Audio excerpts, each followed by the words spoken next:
The number one secret is that it's all about them. It's all about the audience. A lot of people, when they're pitching, they're inside their own heads and thinking, oh, I must remember to do this and I must get that. But in fact, all your attention should be outside and concentrating on the person or people you are pitching to. Now this has two good reasons why it works. The first reason is it stops you being nervous. Because if all your attention is outside yourself, then it's very hard to talk to yourself, and that's how people make themselves nervous. But even more important than that is the fact that if you are looking at somebody and genuinely looking at them, you get lots of clues about how they are reacting to your pitch. So for instance, if somebody is nodding and going out, you know that your pitch is going well. But if somebody suddenly starts going, you know that something you have said in your pitch isn't resonating with that person.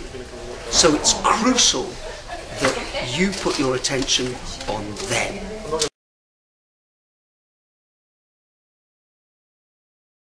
Most common pitching mistakes, well, there's so many mistakes.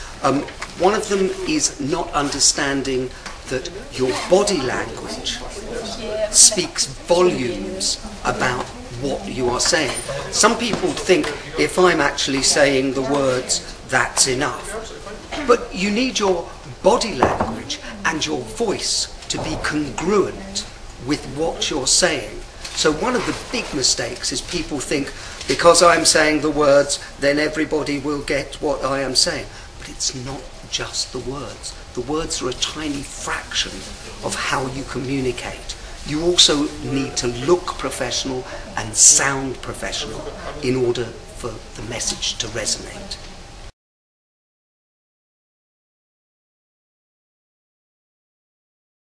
The pitchers today did a lot of things well. I mean, some of them had more clarity than others, but the ones who were clear were the ones who immediately told us what they were going to be pitching. There wasn't a preamble of, let me tell you a little bit about myself. They told us what they were going to be pitching. And I think the old adage about tell them what you're going to tell them, and then tell them what you told them, is a very good way to pitch when you've only got 3 minutes.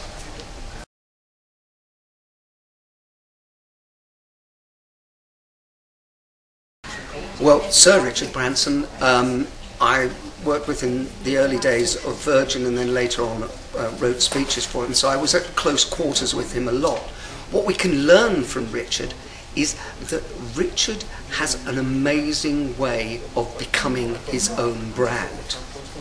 He is the brand, and so when you're on a plane with Richard, he knows he's the brand, and you will find that Richard, even though he's in upper class or first class, he will go back and serve drinks on the trolley. Now that is the best publicity you can buy, because imagine the amount of people who turn up at a dinner party later on and go, you'll never guess what?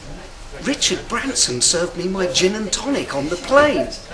And that kind of word of mouth publicity is worth so much, and that is what Richard is absolutely brilliant at.